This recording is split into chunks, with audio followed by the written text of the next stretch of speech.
معزز ناظرین، آپ سے گزارش ہے کہ احادیث سے استفادہ کرنے کے لیے ہمارے چینل لائف اینڈ حدیث کو سبسکرائب کر لیں اور بیل کا بٹن پریس کر کے آل پہ کلک کر دیں تاکہ نئی آنے والی ویڈیو آپ تک سب سے پہلے پہنچ سکے۔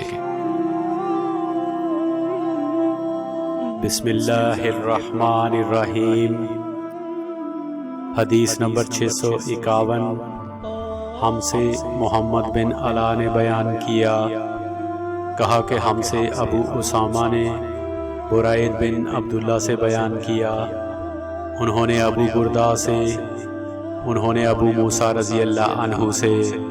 کہ نبی کریم صلی اللہ علیہ وسلم نے فرمایا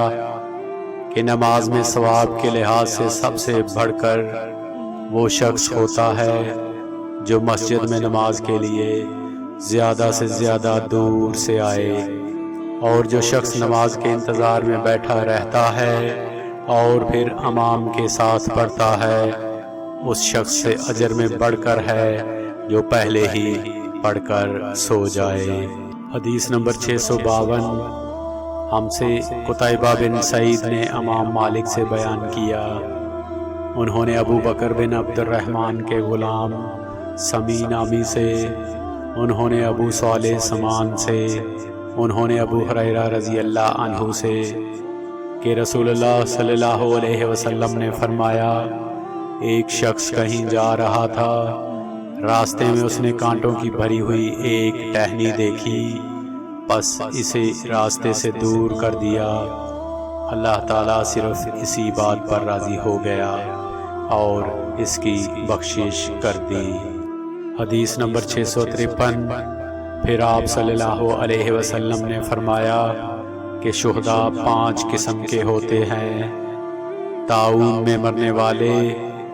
پیٹ کے عارضے حیضے وغیرہ میں مرنے والے، اور ڈوب کر مرنے والے، اور جو دیوار وغیرہ کسی بھی چیز سے دب کر مر جائے، اور خدا کے راستے میں جہاد کرتے ہوئے شہید ہونے والے۔ اور آپ نے فرمایا کہ اگر لوگوں کو معلوم ہو جائے کہ اذان دینے اور پہلی صف میں شریک ہونے کا ثواب کتنا ہے، اور پھر اس کے سوا کوئی چارہ کار نہ ہو کہ قرآ ڈالا جائے، تو لوگ ان کے لیے قرآ ہی ڈالا کریں۔ حدیث نمبر 657۔ ہم سے عمر بن حفص بن غیاث نے بیان کیا، کہا کہ ہم سے میرے باپ نے بیان کیا، انہوں نے کہا کہ ہم سے عامش نے بیان کیا، انہوں نے کہا کہ مجھ سے ابو صالح ذکوان نے بیان کیا، انہوں نے حضرت ابو ہریرہ رضی اللہ عنہ سے روایت کیا،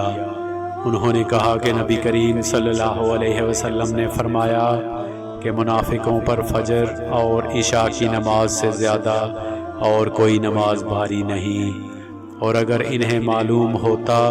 کہ ان کا ثواب کتنا زیادہ ہے اور چل نہ سکتے تو گھٹنوں کے بل گھسیٹ کر آتے، اور میرا تو ارادہ ہو گیا تھا کہ مؤذن سے کہوں کہ وہ تکبیر کہے، پھر میں کسی کو نماز پڑھانے کے لیے کہوں